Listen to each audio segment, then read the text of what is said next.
Brittney Griner just learned exactly what happens when you put your hands on Caitlin Clark. And Sophie Cunningham is standing 20 feet away. With the Connecticut Sun hosting the Indiana Fever, Griner set a screen on Clark that wasn't a screen at all. It was a collision. Clark ran face first into Griner's frame, got knocked backward and hit the floor. No whistle, nothing. The officials watched a 6'9" center level the most popular player in the league and decided there was nothing to see. Fans across social media erupted instantly. And by the time the final buzzer sounded, Caitlin Clark had dropped 25 points without a single free throw attempt. Sophie Cunningham had personally closed out the game with an 11-point explosion that buried the Sun by 10. Griner threw the body. Clark and Cunningham sent the receipt. Let's start with what actually happened on that play because the replay leaves no room for interpretation. Clark was working off the ball, trying to navigate around a screen. Griner set up with her feet wider than her shoulders and drove her shoulder directly into Clark as she came through. Clark hit the floor hard. The whistle never came. And almost immediately, the reaction online was the same from every angle. Fans pointed out that Griner was clearly moving into the contact. Fans pointed out that Clark had been whistled for a moving screen earlier in that very same game for far less contact. One fan wrote that it looked like assault and battery. Another noted that Griner had her shoulder dipped straight into Clark on the play. This wasn't a borderline call, it was a foul that every person watching could see except the 3 people whose job it was to call it. And here's the thing about Brittney Griner specifically. This isn't the first time Clark has dealt with this kind of physicality from her. It happened back in the Notre Dame game too. And once again, the whistle stayed in the official's pocket. A center with Griner's size and strength setting screens like that isn't a music accident, it's a strategy. And when the referees won't call it, that strategy works, until someone on the other team decides it stops working. Now here's where this story turns, because Caitlin Clark didn't let that moment define the game. She got up and she went music to work. I need an explanation. I deserved it, but it was worth it. The delay of game made no sense. It felt like Tyler wanted to assert himself into the game, and that was ridiculous. So that just not a point in the game he needed to call that. I went and got the ball, went off my foot off the scores table, and then he gave us a delay game, which is a team technical foul. So you can ask Tyler. I don't agree with that. Deserved it, but it was worth it.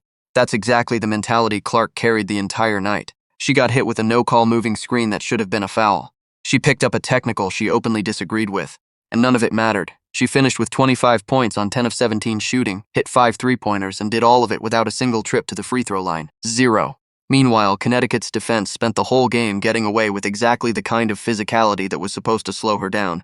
Clark just kept shooting over it, around it, and through it. Refusing to be rattled is one thing. Refusing to be rattled after getting knocked to the floor by a player with a 6-inch, 40-pound advantage and getting nothing for it is another thing entirely. But Clark wasn't the only one sending a message music that night, because this game also marked something personal for Sophie Cunningham. Her first game back in Connecticut since tearing her MCL on this exact floor. Oh my gosh, I was saying my prayers the whole entire day, let me tell you that. But no, I think that's the beauty in sport is, last year it can be kind of scary coming back and being at a place that, takes you out for the season, but I don't think like that. I think every day is a new day, and I'm not kidding, I really did say my prayers. I was like, it's up to God now, so I just went out there and did my best. It's up to God now. That's Sophie Cunningham, walking back onto the floor where her season ended. On the same night, her teammate gets steamrolled by a moving screen that should have been called. So what did Cunningham do with that nervous energy? She turned it into one of the most lethal closing stretches you'll see all season. 3 three-pointers. The final 11 points of the game for Indiana. While Clark absorbed contact all night and got nothing from the officials, Cunningham waited for her moment. And when it came, she didn't miss.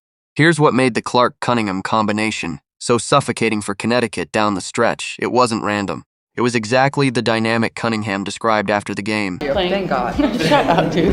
I think that C is an aggressor. I think AB is an aggressor. I think Kelsey's an aggressor. When you have 3 elite players like that who all can, dominate a game and take over a game, it's really just up to you. So when you get the ball, you can do what you do. But I think that you just have to have a feel for the game. Sometimes the energy is low, so you have to go out there and kind of be the aggressor and bring the energy up. But when they already have it, you just got to, slide right in and don't let the game fall out or drop, holy stuff.